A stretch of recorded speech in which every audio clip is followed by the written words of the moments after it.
Net का form आ चुका है। जहां तक हमारे लिए जरूरी है तो हम बात करते हैं नेट जेआरएफ साइकोलॉजी के। नेट जेआरएफ साइकोलॉजी के लिए दो केसेस हैं आपके साथ में। एक वो स्टूडेंट जो कि पहले तैयारी कर चुके हैं, एक वो स्टूडेंट जो फ्रेश तैयारी करेंगे। ध्यान रखिएगा, जो लोग पहले तैयारी कर चुके हैं उनके लिए यहाँ पे चांस है। जो फ्रेश तैयारी करेंगे, बहुत लॉफ्टी आइडियाज ना बनाएं इस नेट के लिए। 29 दिसंबर 2022 से 17 जनवरी ऑनलाइन रजिस्ट्रेशन ट्रांजैक्शन की टाइम है। 18 जनवरी लास्ट डेट है successful transaction of examination for through credit card fee pay करने की। देन उसके बाद में आपने यूजीसी नेट की फी पे कर दी है। ये आपके लिए 1100 रुपए की फीस है। अगर जनरल, ईडब्ल्यूएस या ओबीसी है तो 550 रुपए फीस है। एससी एसटी या पीडब्ल्यूडी है यानी कि पीपल विद डिसेबिलिटी तो 275 रुपए की फीस है, यानी फीस सभी को देनी है। ठीक है, पहले तक ये भी प्रोसेस होता था, यूजीसी के अंडर में था तो कि कम या माफ भी होती थी फीस। अब देखिए ये पेपर की फीस आपको देनी ही है। तो ये बहुत ही हबड़ा दबड़ी में सरकारी नियम आया है और आपके लिए अवेलेबल है। Correction in particular of application form online only. 19 से 20 जनवरी में आप इसमें क्या करवा सकते हैं, करेक्शन करवा सकते हैं। आपके केस में बता दूं, बहुत सारे लोग ऐसे थे जो कि लास्ट डेट तक इंतजार कर रहे थे टेस्ट सीरीज को लेने का। तो शायद आपकी आदत गड़बड़ है, इसलिए पहले ही लिखा हुआ है अप टू 11:50 PM, यानी कहीं 12 बजे करेक्शन करने की सोच रहे हो तो नहीं होगी। ठीक है, तो टाइम ध्यान रखें और डेट। ठीक है, इसके बाद में आपको जो जो फरवरी का फर्स्ट वीक है उसके अंदर इंटिमिडेशन दी जाएगी कि कौन से सिटी में आपका एग्जाम होगा।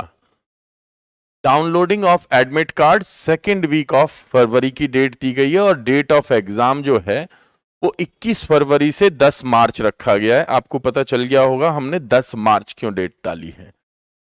10 मार्च क्योंकि 10 मार्च तक इन्होंने लास्ट डेट बताई है एग्जाम की, तो ये 10 मार्च तक ही रहेगा। ठीक है, ड्यूरेशन ऑफ एग्जामिनेशन 180 मिनट यानी 3 घंटे का होगा, कोई ब्रेक नहीं होगा। पेपर 1 और पेपर 2 के अंदर आपको 1 घंटे में पेपर 1 और 2 घंटे में पेपर 2 करना होता है, लेकिन कोई ब्रेक जैसा कुछ है नहीं इसमें। टाइमिंग ऑफ एग्जामिनेशन, पहली शिफ्ट 9 से 12 मॉर्निंग शो और एग्जाम, और दूसरी जो शिफ्ट होती है वो मैटनी चलता है, 3 से 6 का शो होता है। ठीक है, एग्जामिनेशन सेंटर या शिफ्ट की बात की जाए तो वो सारे आपके एडमिट कार्ड पे दिए गए होंगे। Display of recorded responses and provisions, answer की एवरीथिंग, ये सारी चीजें फिर बाद में वेबसाइट पर अनाउंस की जाएगी। इसके लिए किसी से पूछने की जरूरत नहीं है, अपने आप वेबसाइट पे जाइए, उसमें नोटिफिकेशन ऑन कर दीजिएगा, अपने आप नोटिस आ जाएगा कि क्या चीज उन्होंने जारी की है। आजकल सब तीव्र हैं, तो किसी यूट्यूबर या किसी के चक्कर में आने की जरूरत है नहीं आपको। आप बिंदास जाकर के आप इसको यूज कर सकते हैं। एक बात और बता देता हूं आपको, नेट में बहुत बार बच्चे मेरे से पूछते हैं कि एक्चुअल में सर इसकी कट ऑफ क्या जाएगी।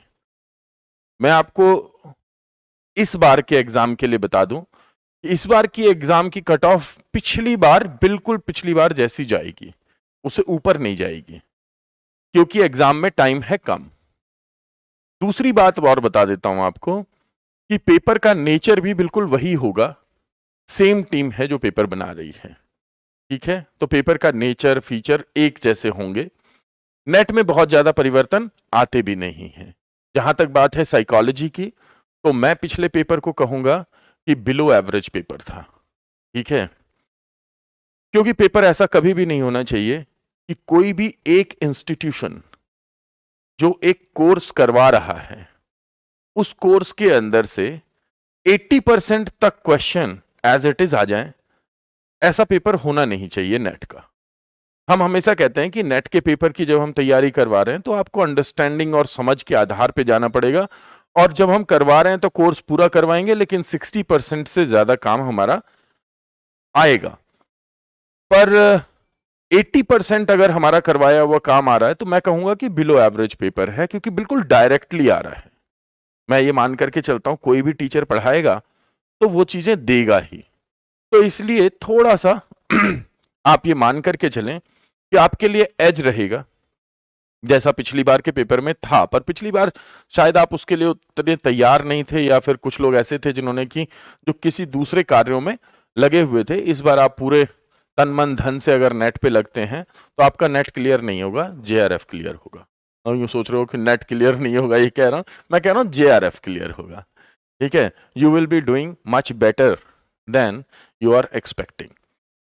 As far as this whole preparation is concern, आप बहुत मोटी मोटी जाड़ी जाड़ी किताबें ना रखिए।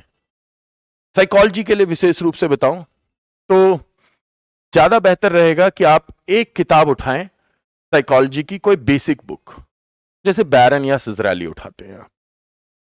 इसके साथ में एक किताब उठाएं आप कोई एबनॉर्मल की, जिसमें कि सेलेक्टिव करना होगा आपको।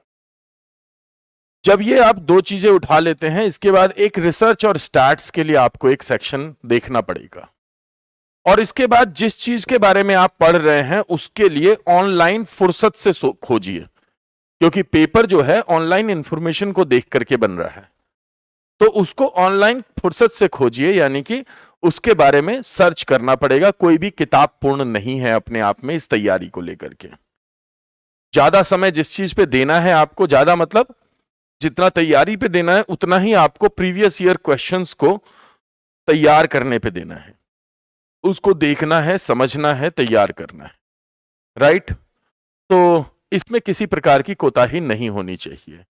बाकी जो अपने साथ के संगी साथी जो तैयारी करने वाले हैं उनसे इंफॉर्मेशन जरूर लीजिए कि उनकी तैयारी किस लेवल पे चल रही है और क्या क्या चीजों की जरूरत है। पिछली बार के पेपर करने से आपको नेट के तरीके का पता चल जाता है कि किस तरीके के प्रश्न होते हैं। जनरली मैं कहूंगा कि 40% पेपर सभी की पकड़ में होता है जो उस सब्जेक्ट का व्यक्ति होता है। सारा खेल जो होता है उस 25% पेपर का होता है जो लास्ट में होता है। जो बीच में एवरेज होता है उसमें सभी लोग लगभग बराबर ही गलतियां करते हैं। तो अगर आपने अपने बेसिक्स ठीक किए हुए हैं और अगर आपने एक एवरेज लेवल की प्रिपरेशन को बेहतर कर लिया है तो आप बड़े प्रेम से जा सकते हैं इस सेक्शन में पेपर करने के लिए। प्रीवियस ईयर का अगर मैं बताऊं तो मुझे लगता है कि बहुत आसान पेपर था, मतलब बिलो एवरेज था, यानी आसान ही था क्योंकि लगभग 80+ पेपर जो है वो हमने जो करवाया था अपने काम में उसी में से आया था। आप लोग फॉर्म भरिए, मेहनत कीजिए, रेगुलर आपको कम से कम 6 से 8 घंटे देने पड़ेंगे इस प्रिपरेशन को, अगर आप इस बार वाले नेट को क्लियर करना चाहते हैं। हमारी तरफ से all the best, thank you so much. आगे बढ़ते हैं और फैक्टर एनालिसिस शुरुआत करते हैं।